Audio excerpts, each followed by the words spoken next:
भाई धीमे धीमे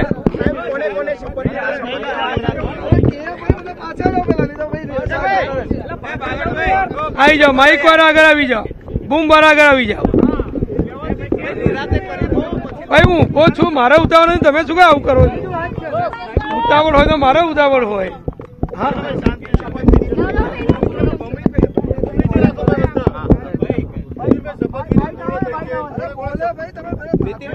પહેલો પ્રશ્ન, કેટલા મંત્રીઓ? માનનીય મુખ્યમંત્રી શ્રી વિજયભાઈ રૂપાણીના મંત્રીમંડળમાં આજે 3 માનનીય મંત્રીશ્રીનો ઉમેરો કરવામાં આવ્યો છે, જેમાં કેબિનેટ મંત્રી તરીકે શ્રી જવાહરભાઈ ચાવડાને સ્થાન આપવામાં આવ્યું છે। રાજ્ય કક્ષાના મંત્રી તરીકે વડોદરાના ધારાસભ્ય શ્રી યોગેશભાઈ પટેલને સ્થાન આપવામાં આવ્યું છે અને રાજ્ય કક્ષાના મંત્રી તરીકે જામનગરના ધારાસભ્ય શ્રી ધર્મેન્દ્રસિંહજી જાડેજાને સ્થાન આપવામાં આવ્યું છે। આમ આજે મંત્રીમંડળમાં 1 કેબિનેટ મંત્રી અને 2 રાજ્ય કક્ષાના મંત્રીશ્રીનો સમાવેશ કરવામાં આવ્યો છે। નહીં, વિભાગોની ફાળવણી અત્યારે કરવામાં નથી આવી। મુખ્યમંત્રી શ્રી પોતાની અનુકૂળતાએ જ્યાં યોગ્ય લાગે ત્યાં પરામર્શ કરી અને ટૂંક સમયમાં ખાતાની ફાળવણી કરશે। અત્યારે કેબિનેટ બેઠક મળવાનો કોઈ જરૂરિયાત નથી, કોઈ એવો વિષય પણ નથી। કેબિનેટ બેઠક નિયમિત રીતે બુધવારે મળે છે, એટલે જરૂરિયાત પ્રમાણે કેબિનેટ બેઠક મળશે। એક પણ સંસદીય સચિવ માટે આજે કોઈ કાર્યવાહી કરવામાં આવી નથી અને એવો કોઈ વિષય પણ અત્યારે આજે ચર્ચામાં નથી। ચલો નહીં, 4 તો આજે પણ લઈ શકે। હવે મંત્રીશ્રીઓ અધિકૃત રીતે પોતાની ઓફિસમાં ચાર્જ લઈ શકે છે। હોદ્દો ગ્રહણ, શપથવિધિ થાય, માનનીય રાજ્યપાલશ્રીએ શપથવિધિ કરાવી છે, એટલે અધિકૃત રીતે તેઓ મંત્રીશ્રી બની ચૂક્યા છે, એટલે એમની અનુકૂળતા પ્રમાણે એ ચાર્જ લઈ શકે છે। અત્યારે 3 મંત્રીશ્રીઓની શપથવિધિ કરવામાં આવી છે। આભાર।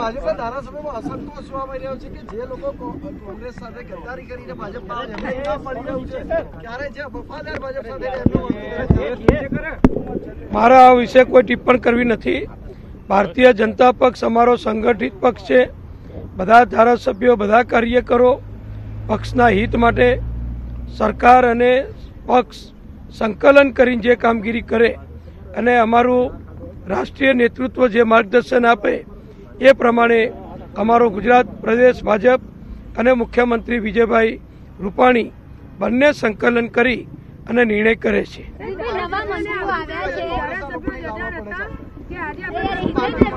નહીં, અમે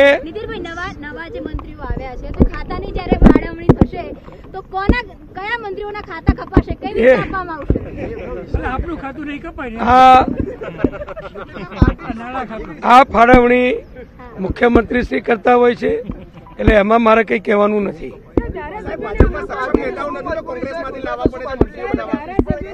નહીં, એક રાજકીય સ્ટ્રેટેજીના ભાગરૂપે બધા જ સમાજો, બધી જ જ્ઞાતિઓ અને સમગ્ર રાજ્યના જુદા જુદા વિસ્તારોને વધુ ને વધુ પ્રતિનિધિત્વ પ્રાપ્ત થાય એ માટે મંત્રીમંડળનું વિસ્તૃતીકરણ કરવામાં આવ્યું છે।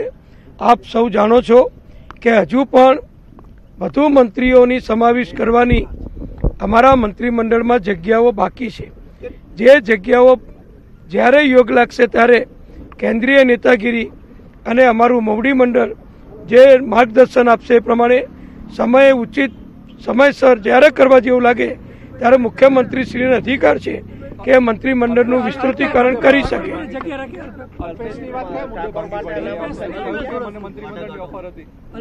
હું કોઈ વ્યક્તિ વિશે વાત નહીં કરું। મારી પાસે જેટલી માહિતી હોય એટલી જ વાત કરીશ।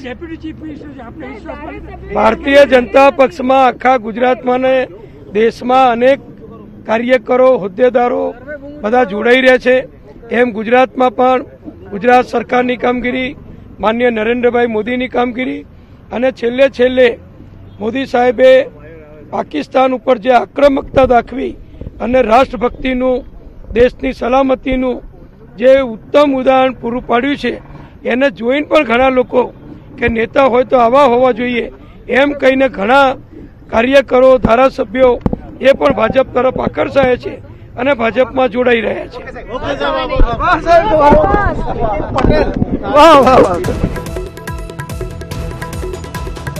ત્રણ મંત્રીઓના નામ સામે આવી રહ્યા છે. યોગેશ પટેલ, ધર્મેન્દ્રસિંહ જાડેજા અને જવાહર ચાવડા. જો કે CK રાહુલજીના નામની જે અટકળો લગાવવામાં આવી રહી હતી તેને લઈને નાયબ મુખ્યમંત્રીએ હાલ તો કંઈ પણ કહેવાનો ઇનકાર કર્યો છે. જો કે હજુ પણ કદાચ અન્ય મંત્રીઓના નામનો સમાવેશ કરવામાં આવે તે પ્રકારની હાલ તો નાયબ મુખ્યમંત્રીએ એક વાત જરૂરથી મૂકી છે. તેઓએ કહ્યું છે કે મંત્રીમંડળમાં હજુ પણ ઘણી સીટો ખાલી છે, એટલે ચોક્કસથી કદાચ હવે આવનારા દિવસોમાં કેટલાક નવા નામોનો ઉમેરો થાય તેવી પણ શક્યતાઓ વધી રહી છે. ત્યારે આ જ અંગે ચર્ચા શરૂ કરવા જઈ રહ્યા છે. મારી સાથે ત્રણ મહેમાનો જોડાયેલા છે. મારી સાથે કોંગ્રેસ તરફથી પૂજાબેન પ્રજાપતિ છે, ભાજપ તરફથી મારી સાથે શ્રદ્ધાબેન રાજપૂત છે અને સાથે જ રાજકીય વિશ્લેષક દિલીપભાઈ ગોહિલ છે મારી સાથે. દિલીપભાઈ, નાયબ મુખ્યમંત્રી પોતાની એક કહી શકાય કે એક છટા છે તેમની વાત કરવાની. મીડિયા સાથે જ્યારે પણ તેઓ વાત કરે છે, ત્રણ નામોની જાહેરાત કરવામાં આવી. જો કે તેઓને ક્યારે મંત્રીપદ અને કયું સ્થાન અપાશે, કયું પદ અપાશે તે તો હજી સુધી નથી કહેવામાં આવ્યું, પરંતુ આ ત્રણ નામોની જાહેરાત જે તો લગભગ તો સંભાવનાઓ આ ત્રણ નામોને લઈને સામે આવી જ રહી હતી, પરંતુ CK રાહુલજીના નામ પર હજુ પણ પ્રશ્નાર્થ અને હવે લાગે નહીં થાય, કારણ કે એક શક્યતા હતી પણ હવે નથી. એનો મતલબ થયો કે હવે ટૂંક સમયમાં નહીં થાય. અને બીજું, ખાતાઓમાં ફેરફાર બી કરો, બાકીના જે પ્રધાનો છે એના ખાતામાં પણ ફેરફારો કરવા પડશે, એટલે એ વિચાર કર્યા પછી થશે. કારણ કે આજે કંઈ નિર્ણયો લેવાયો એ એમ કહી શકાય કે છેલ્લા થોડા દિવસ દરમિયાનની ગતિવિધિમાં લેવાયા છે, એટલે હવે પ્રધાન કોને કયું ખાતું આપવું એને માટે વિચારવાનો સમય ના મળ્યો હોય, એટલા માટે હવે કરશે. પણ એમણે જે સૂચક કર્યું કે હજી પણ કેટલાક લોકો છે, પણ હવે અલ્પેશે ના પાડી છે. એનો મતલબ એ કે એમની સાથે એક કે બે લોકો આવી શકે હતા, એ હવે નથી આવતા. સૌરાષ્ટ્રનું ચિત્ર ક્લિયર થઈ ગયું. સૌરાષ્ટ્રમાં બે, જામનગર, પોરબંદર, જુનાગઢ, એ ત્રણ બેઠકો ઉપર મજબૂત નેતા ભાજપ લઈ આવ્યા કોંગ્રેસમાંથી. એ જ રીતે ઉત્તર ગુજરાતમાં અલ્પેશ ઉપયોગી થાય એમ હતા, પણ એ આપણે જોયું કે નથી, એમની સાથે સોદો પાર પડ્યો, એને કારણે નથી થઈ શક્યા. બાકીની જાહેરાત થશે. પણ હવે આ જે પેલી વાત કરી એ પ્રમાણે હજી પણ કેટલાક ખાતા ખાલી રાખે, પણ હવે બીજેપીમાં કેટલો અસંતોષ હશે એ થોડો વધારે સવાલ થવાનો છે. એકાદ બે નેતા તમે મજબૂતોને લઈ આવો, ઠીક છે, પણ આજે રાજ્યસભાના ઇલેક્શન પછી સતત ચાલ્યું છે કોંગ્રેસમાંથી નેતા લાવવાની, એને કારણે ભાજપના જૂના કાર્યકરો કોંગ્રેસ નેતા તૈયાર કરે અને ભાજપ આખા નેતાઓ થઈ શકે. બીજું, આજે તમે જુઓ કે બહુ ઓછા નેતા શપથવિધિ વખતે હાજર રહ્યા. બધા હાજર ન રહે એ બી આપણે સમજીએ કે બધા જ ભાજપના ધારાસભ્યો ત્યાં હાજર ન હોય, પણ કમસે કમ મંત્રીમંડળના બધા સભ્ય હાજર હોય એવું બની શકે. પક્ષ પ્રમુખ આવ્યા નથી થઈ શકે. આ ઉપરાંત એક બીજું જે જોવા મળ્યું એ પ્રણાલી છે કે જેને આપણે કઈ તસવીર, એક ઘટના છે. ગુજરાતમાં 3 ઉમેરાયા છે અને એ વખતે તમે મીડિયાને પ્રવેશ ન આપો, એને તસવીરો ન લેવા દો, એ પણ એક જે બીજેપીની એક માનસિકતા ધીરે ધીરે બની રહી છે, એનો વિરોધ આપણે કરીએ છીએ અને ભવિષ્યમાં બી કરવો પડશે. આ એક પ્રણાલી છે જે તમારે પાળવી જોઈએ. એના તમારા જે બી મુશ્કેલ હોય એ અમારા માટે નથી જતા, પ્રજા માટે જઈએ છે ને. એક ઐતિહાસિક ઘટના બની હોય એનું એક દસ્તાવેજીકરણ થતું હોય છે, એની નોંધ લેવાની હોય છે. એટલે એ બી નથી થઈ. આપણે દ્રશ્યો પણ ન જોયા. તસવીરો હવે માહિતી ખાતું રિલીઝ કરશે. જો માહિતી ખાતા જ બધું કામ કરવાનું હોય તો પત્રકારોએ કંઈ કરવાનું રહેતું નથી, પણ એ લોકશાહીમાં એ શક્ય નથી. એટલે એ પણ એક દુઃખદ ઘટના છે કે તમે નથી પ્રવેશ આપતા. બિલકુલ દિલીપભાઈ, લગભગ અલ્પેશ ઠાકોર જો આજે ભાજપમાં જોડાઈ જાત અને તો કદાચ કહી શકાય કે ધારાસભ્યો જે છે તે કોંગ્રેસના જે તેમના સમર્થકો હતા, તેમના સાથી ધારાસભ્યો, તેઓનો પણ ઉમેરો થઈ શકે ભાજપમાં. હવે અલ્પેશ ઠાકોરે તો સાફ સાફ ઇનકાર કરી દીધો છે, પરંતુ સાથે હવે અત્યારે જે નીતિન પટેલ દ્વારા જે નિવેદન આપ્યું તે પણ ખૂબ જ મહત્વનું ગણી શકાય, કારણ કે તેઓએ કહ્યું છે કે હજુ પણ ઘણી બધી જગ્યાઓ ખાલી છે. એટલે કોંગ્રેસમાં હજી પણ ચાલ્યા કરે. એટલે હવે અત્યારે જે ઘટના બની હવે કંઈ પણ કેવું મુશ્કેલ છે, કારણ કે આપણે જે રીતે જોઈએ કોણ આવશે કોણ જશે એનું નથી. પણ મને એવું લાગે છે કે હવે એકાદ બે નેતાઓ બહુ સરપ્રાઈઝ આપણને મળે એ સિવાય જો જે કામ લોકસભા પહેલા કરવાનું હતું એ થઈ ગયું છે. 12 તારીખે કોંગ્રેસે અહીંયા પોતાની CWC ની મીટિંગ પણ કરવાની છે, એને કારણે હવે એ પોતે શું કરવા માંગે છે, કેવી રીતે આગળ વાત કરી છે અલ્પેશે કે મારી નારાજગી તો હતી, એમણે ના નથી પાડી, કોંગ્રેસમાં મારી નારાજગી દૂર કરવામાં આવી છે. તો દૂર કરવામાં આવી તો શું સંગઠનમાં કંઈ ફેરફાર, એમને કોઈ હોદ્દો અપાશે કે આ પ્રકારની પણ એક ચર્ચા છે જે હવે આપણને 1-2 દિવસમાં ખબર પડશે. અને ખાતાઓની ફાળવણી પછી બીજેપીમાં પણ કોઈ આંતરિક અસંતોષ છે કે કેમ એની પણ ખબર. દાખલા તરીકે રાહુલજીનું નામ બહુ પદ્ધતિ ચલાવવામાં આવ્યું છતાં નથી આપવામાં આવ્યું. અને હજી થોડા ખાલી છે બેઠકો, તો હવે ભાજપમાંથી પણ માગણી થઈ શકે છે. જી બિલકુલ. આ થઈ શું રહ્યું છે પૂજાબેન? સીધા તમે એવું થાય કે કોંગ્રેસ જોઈન કરો, કોંગ્રેસમાંથી વિધાનસભાની ચૂંટણી લડો, જીત્યા બાદ સીધી સીડી જાય છે ભાજપ તરફી અને ભાજપમાં જઈને તમે કેબિનેટ મંત્રી બની જાઓ. તમે એક જ વસ્તુ એક નાની કોમેન્ટ પહેલા એક કરીશ જી કે જે આ જે ચાલાકી છે ને એ હંગામી હોય છે. જણા જે ચાલાકી છે ને એ હંગામી હોય છે અને જેની ગળતુતીની જે આવડત હોય ને એ જ કાયમી રહે છે. એટલે આ બધા જ કુળના કોંગ્રેસના કુળના એમએલએ છે, જવાહર ચાવડા છે, પછી પેલા બીજા ભાઈ છે, એ રીતે સમજો. એટલે હવે એ લોકો ત્યાં જઈ રહ્યા છે, નો ડાઉટ. એટલે હવે એક ચોક્કસ થઈ ગયું કે ભાજપમાં બધા ફરજી ડિગ્રી વાળા નેતાઓ છે, એમની પાસે કોઈ આવડતની કમી છે, એમનો વિકાસનો જે લોલીપોપ હતો એ ક્યાંક ખોવાઈ ગયો છે. બધું જે જુઠ્ઠાણું ફેલાયું હતું એમાં ફક્ત ને ફક્ત ભણેલા ગણેલા કોંગ્રેસ દ્વારા તૈયાર કરેલા એમએલએ જ કામ કરી શકે. એટલે ભાજપ વાળાઓને હવે સેલ્યુટ મારવા પડશે, કારણ કે કોંગ્રેસના જ એકમાત્ર એવા એમએલએ છે કે જે રાતોરાત મંત્રી બની શકે છે. એક બાબત. બીજી બાબત કે આવનાર સમયમાં જે રીતે એમએલએ ખરીદ ફરોખની ચાલી છે, પેલા એક કહેવાતું ભાઈ બાળક પોતાના બાળકોને સંતાડી રાખજો, એક લૂંટેરી ગેંગ, એક કિડનેપિંગ ગેંગ ફરી રહી છે. અત્યારે એમએલએ ની કિડનેપિંગ ગેંગ બની રહી છે ભાજપા. એ એમના માટે ઘાતક સાબિત થશે, કારણ કે અત્યારે અમે લોકો વિપક્ષ પક્ષમાં છે પહેલી બાબત, અને અમારા તૈયાર કરેલા કોંગ્રેસના તૈયાર કરેલા એમએલએ અત્યારે કામ કરવા જઈ રહ્યા છે. એમના સ્ટેટમેન્ટો જોઈ લો કે કામ કરવા જઈ રહ્યા છે, અમે ગરીબોનું કામ કરીશું, અમે મંત્રી પદથી કામ કરીશું. દેટ મીન્સ કે કોંગ્રેસમાં રહીને કામ નથી થતું. હવે તમને કહું, એ વિપક્ષ, અમે લોકો વિપક્ષમાં છીએ અને કોઈને કોઈ આ લોકોના જુઠ્ઠાણુંમાં ક્યાં સીટો તો વધારે આવી છે પૂજાબેન ગયા વખત કરતા. નહીં, સીટો વધારે આવી એટલે જ કહું, પણ વિપક્ષ એ વિપક્ષ જ થાય. અને સત્તાની ભંગ થયેલી છે અને સત્તામાં જે ચકનાચૂર છે ભાજપા, એને અત્યારે કોંગ્રેસના એમએલએ લઈને પોતાનું શાસન ચલાવવું પડે તો એ લોકતંત્રનું સરાસર ખૂન છે. જણા એ સરાસર ખૂન થઈ રહ્યું છે, જોઈ રહ્યા છે, પબ્લિક જોઈ રહી છે, જનતા જોઈ રહી છે. હવે દે ડિસાઈડ કે ભાઈ શું કરવાનું છે લોકસભામાં. લોકસભાને હવે 1.5 મહિનો રહ્યો છે, એટલે એમાં ચોખ્ખું રિઝલ્ટ મળી જશે. પૂજાબેન, આજે જે કેબિનેટ મંત્રી બન્યા છે કુંવરજી બાવળિયા હોય કે જવાહર ચાવડા, આપે જ કહ્યું ગળથુથીમાંથી કોંગ્રેસ સાથે જોડાયા છે, તેમની પેઢીઓ કોંગ્રેસ સાથે જોડાયેલી છે, તો પછી અચાનક જ તેઓ કેમ દગાખોર નેતા બની જાય છે? દગાખોર, મેં તમને હમણાં આના પહેલા પણ મેં એક મારા સ્પીચમાં કીધું હતું કે ભાઈ શ્રી કૃષ્ણ એવું કીધું હતું કે માનવીને મેં 5 તત્વોથી બનાવેલો છે. હવે એમાંથી એમની કઈ ઇન્દ્રિય જાગૃત થઈ જશે, એમને લોભ જાગ્યો છે કે ભય છે કે પદ છે, શું જોઈએ છે, એમની ઇન્દ્રિય કામ કરી રહી છે. અને બીજું પણ શ્રી કૃષ્ણ એવું કીધું હતું કે હે પાર્થ, જો આ 5 ઇન્દ્રિયોમાંથી કોઈ પણ ઇન્દ્રિય કામ ના કરે તો માણસ નિર્જીવ છે.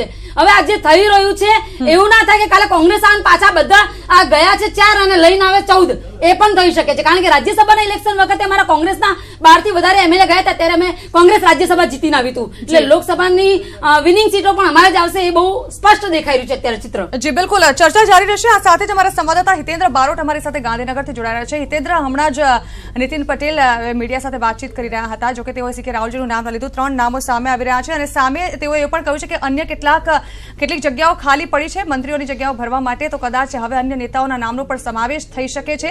જાણવા માંગીશું શું ગતિવિધિઓ ચાલી રહી છે, ત્યારે શું કહી રહ્યા છે ત્યાંના રાજકીય સમીકરણો. હિતેન્દ્ર.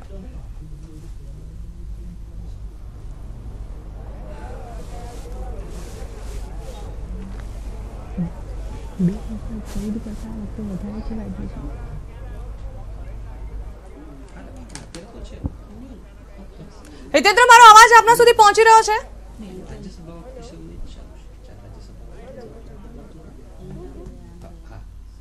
લાગે છે સંવાદદાતા સુધી મારો સંપર્ક નથી થઈ રહ્યો. હિતેન્દ્ર સાથે ફરીવાર જોડાઈશું, ત્યાં સુધી ચર્ચા ફરી એકવાર શરૂ કરવા જઈ રહ્યા છીએ. મંત્રીમંડળમાં શપથવિધિ પૂર્ણ થઈ ચૂકી છે. વાત કરીએ તો જવાહર ચાવડાને કેબિનેટ કક્ષાનો દરજ્જો આપવામાં આવ્યો છે. એ જ પ્રકારે યોગેશ પટેલને રાજ્ય કક્ષાનો દરજ્જો આપવામાં આવ્યો છે. એમને પ્રધાન તરીકે શપથ લીધા છે. એ પ્રકારે ત્રીજા જામનગરના ધારાસભ્ય દ્વારા પણ અત્યારે રાજ્ય કક્ષાના પ્રધાન તરીકેના શપથ લઈ લીધા છે. એ પ્રક્રિયા પૂર્ણ થઈ ચૂકી છે. મુખ્યમંત્રી વિજય રૂપાણી દ્વારા આજે મોડી સાંજ સુધીમાં 3 ખાતાના વહેંચણી પણ કરી દેવામાં આવનાર છે. મુખ્યત્વે વાત કરીએ તો રાજ્યના શિક્ષણ પ્રધાન ભૂપેન્દ્રસિંહ ચુડાસમા પાસે સંસદીય બાબતો સિવાય મીઠા ઉદ્યોગ, કુટીર ઉદ્યોગ જેવા ખાતાઓ તેઓ ધરાવી રહ્યા છે. ત્યારે મુખ્યમંત્રી વિજય રૂપાણી દ્વારા ભૂપેન્દ્રસિંહ ચુડાસમા, આરસી ફળદુ અને ગણપત વસાવા આ 3 પ્રધાનોના ખાતામાં ઓછા કરવામાં આવશે. એમની પાસેથી લઈને આ 3 પ્રધાનોને ખાસ જવાબદારી સોંપવામાં આવશે. ખાસ કરીને વાત કરીએ કે આરસી ફળદુ પોતે એમની વાહન વ્યવહાર પ્રધાન તરીકે જવાબદારી નિભાવવામાં ક્યાંક ને ક્યાંક ઊણા ઉતર્યા છે એવું સરકારને લાગી રહ્યું છે, ત્યારે એમની પાસેથી ખાતું લઈ લેવામાં આવે. એ પ્રકારે વાત કરીએ તો એમના ખાતાઓ જે અત્યારના જે હયાત ખાતાઓ છે એમાં ઘટાડો કરવામાં આવે, ભૂપેન્દ્રસિંહના ખાતાઓમાં ઘટાડો થાય અને ગણપત વસાવાના ખાતાઓમાં ઘટાડો થાય તેવી પૂરેપૂરી શક્યતાઓ છે.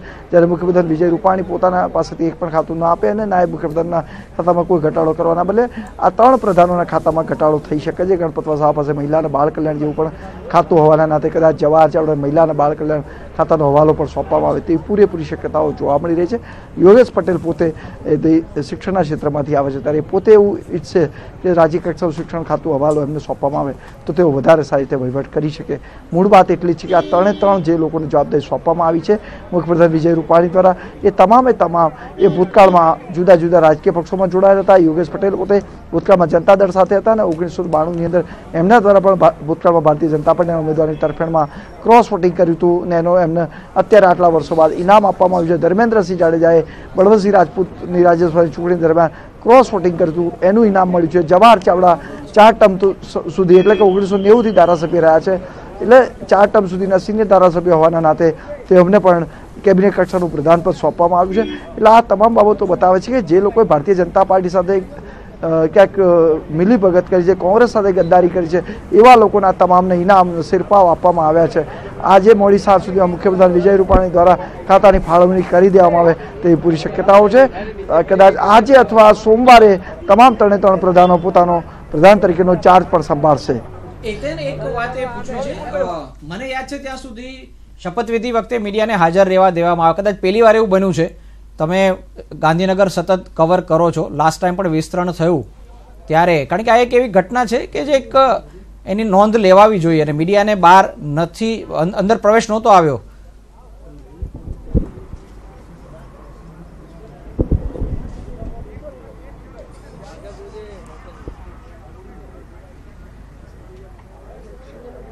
તો મોકલો એને. હિતેન્દ્ર, અવાજ આવી રહ્યો છે આપને? હિતેન્દ્ર, પહેલી વાર એવું બન્યું હશે કે મીડિયા હાજર ન હોય અને શપથવિધિ લેવાયો. મને એવું નથી યાદ આવતું આવું બન્યું હોય.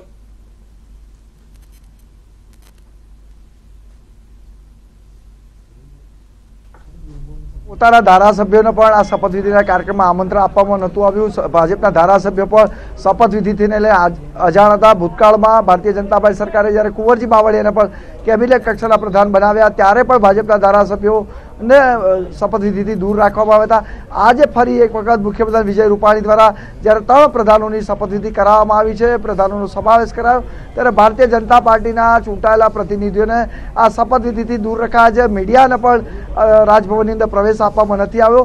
એટલે રાજ્ય સરકાર ખરેખર ભાજપના ધારાસભ્યોને પોતે પણ ક્યાંક ને ક્યાંક એમની પર વિશ્વાસ નથી કે દૂર રાખવા, વંચિત રાખવા બગેર શપથવિધિને ક્યાંક ને ક્યાંક એને ડર છે ભાજપના ધારાસભ્યો કંઈક નવા જૂની ન કરે. બિલકુલ, પેલું જે જૂતાકાંડ થયો એવો મીટિંગ હતી અને એમપીએ ધારાસભ્યને જૂતાથી માર્યા બરાબર ને એવું કઈ ન થાય એટલા માટે, અને બહુ સ્પીડથી માર્યા હતા. એટલું બધું ગણ્યા લોકો, એનું ગણિત ચાલી રહ્યું છે કેટલી સ્પીડમાંથી કેટલા જૂતા માર્યા એ ઘટનાની મજબૂત કરીને. જી મને કઈ બોલવા તો સૌથી વધારે વાત કરવાની છે. ભાજપ ના બોલે એવું ચાલે જ નહીં અને તમે ચાલવા પણ નહીં. મીડિયા માટે જ બેઠા છે. જી જી બિલકુલ બિલકુલ, ચર્ચા ચાલી રહી છે. આપણે સીધો સવાલ કરીશું પણ હાલ સમય થઈ ગયો છે બ્રેક લેવાનો. શ્રદ્ધાબેન રોકાય. લોકસભા ચૂંટણી આવી અને અલગ અલગ નેતાઓમાં ઉથલપાથલ આવી. હાલ જે પ્રકારે મંત્રી પદમાં જોડાયા છે, હાલ 3 નેતાઓના નામ સામે આવે: યોગેશ પટેલ, ધર્મેન્દ્રસિંહ જાડેજા અને જવાહર ચાવડા. ખાસ તો જવાહર ચાવડાના નામની ખૂબ જ ચર્ચાઓ થઈ. ગઈકાલે અચાનક જ તેઓએ કોંગ્રેસમાંથી રાજીનામું આપ્યું હતા સવારે કોંગ્રેસમાં, અને ત્યારબાદ બપોર પછી તેઓએ કેસરીઓ ધારણ કર્યું અને ત્યારબાદ અત્યારે કેબિનેટ કક્ષાના મંત્રી પણ બની ગયા. શ્રદ્ધાબેન, આપ કહી રહ્યા હતા કે આપને બોલવાનો મોકો જોઈએ છે. સીધો તો સવાલ તમને જ કદાચ આવી રીતે તો 150 ને પાર વિધાનસભામાં જે સૂત્ર આપ્યું હતું, એટલે આવી રીતે તો 150 ને પાર નથી કરવાના ને? ઝરણાબેન, 150 ને પાર કરવાનું છે કે 182 ને અને 26 જીતવાની છે એ તો અમારી કન્ફર્મ છે. બીજી વસ્તુ, જ્યારે આપણે બ્રેકમાં પહેલાં જે અમુક વસ્તુ મને કહેવામાં આવી કે આ ખરીદ પરોત આ તે, તો મારે થોડીક જે વસ્તુ છે ભૂતકાળમાં બી લોકોને લઈ જવા છે કે લોકતંત્રનું બી એક મંદિર છે લોકસભા, જેની અંદર કઈ પાર્ટીએ શું પૈસા ઉડાડ્યા હતા એ દ્રશ્યો પણ યાદ હોવા જોઈએ. કેટલી વખત માઇકો ઉછાળીને ફેંકવામાં આવે છે એ દ્રશ્યો બી યાદ આપવા જોઈએ. અને આ દ્રશ્યો જે આપણને હવે લાઈવ જોવા મળે છે લોકસભાના કે રાજ્યસભા હવે જે છે એ પ્રોસિડિંગ આદરણીય ભારત રત્ન અટલ બિહારી વાજપેયીજીએ લાઈવ ટેલિકાસ્ટ શરૂ કર્યો હતો, એટલે એમને ધન્યવાદ આપવા જોઈએ કે લોકતંત્રમાં શું ચાલે છે ને પ્રજા જોઈ શકે. જો અમારે આવા જ કોઈ કૃત્યો કરવાનો હોય ને તો અમારા આટલા વડવા નેતાએ આ લાઈવ ટેલિકાસ્ટ નહોતું કર્યો. If I am not wrong તો દિલીપભાઈ આ વસ્તુ સાથે સહેમત થશે કે વાજપેયીજીએ જે લાઈવ કરાયું હતું, એટલે હું તમને સંસ્કારોની વાત કરી છું. અને લોકસભાની લાઈવ પ્રોસિડિંગ આપણે જોઈએ જ છીએ. એટલે બીજી પેલી તમારી વાત સાથે હું એ આખી ડિફર કરું. એની વાત એ છે આપણે એવું છે કે ઉત્તર પ્રદેશની વિધાનસભામાં આપણે એને બંધ કરીને આપણે આદર્શ રાજનીતિમાં બધાએ જવું જોઈએ, એ રિસ્પેક્ટિવ ઓફ કોઈ પણ પાર્ટી હોય. આપણે જ્યારે કોઈ પણ જગ્યાએ આપણને ચૂંટીને મોકલવામાં આવે છે તો બધા એક એની ડિગ્નિટી અને બેલેન્સ જાળવવું જોઈએ. એ અપીલ હું તમામ લોકોને કરું છું. હું એવું નહીં કહું કે આણે આ કર્યું તો આપણે આ કરવાનું છે. We have to respect the each and every person's dignity. બીજી વસ્તુ જ્યારે વાત કરવામાં છે ખરીદ પરોતની, તો ગઈકાલે જ કોંગ્રેસના જે પૂર્વ ધારાસભ્ય રહી ચૂક્યા છે કમસીભાઈ પટેલ, કે જેઓ હવે એમના જે પુત્ર છે એ ભારતીય જનતા પાર્ટીમાં એને સાણંદથી જીત્યા છે, એમણે પોતે જ કીધું કે જ્યારે રાજ્યસભાનું ઇલેક્શન હતું ત્યારે રાજુભાઈ પરમારે પૈસા આપ્યા હતા. તો આ શું હતું? આ તો ઓન એર અને એવી ન્યાયના મંદિરમાં કહેવામાં આવ્યું છે. તો ઝરણાબેન, કોંગ્રેસ જ્યારે આરોપ લગાડે છે ત્યારે કોંગ્રેસે વિચારવું જોઈએ કે ન્યાયના મંદિરમાં આપના પૂર્વ એમએલએ શ્રી કહી રહ્યા છે કે 1 લાખ રૂપિયા રાજુભાઈ પરમારે આપ્યા હતા અને એમણે તમને ટિકિટ આપી દીધી છે અમદાવાદ પશ્ચિમ વિસ્તારની. એટલે એ જોવું જોઈએ. અને બીજી વસ્તુ, જ્યાં સુધી તમે તમારા સિનિયર નેતાઓ છે એમને કોઈ મન દુઃખ છે તો તમે બેસીને એમને એટલો ફૂટેજ તો આપો.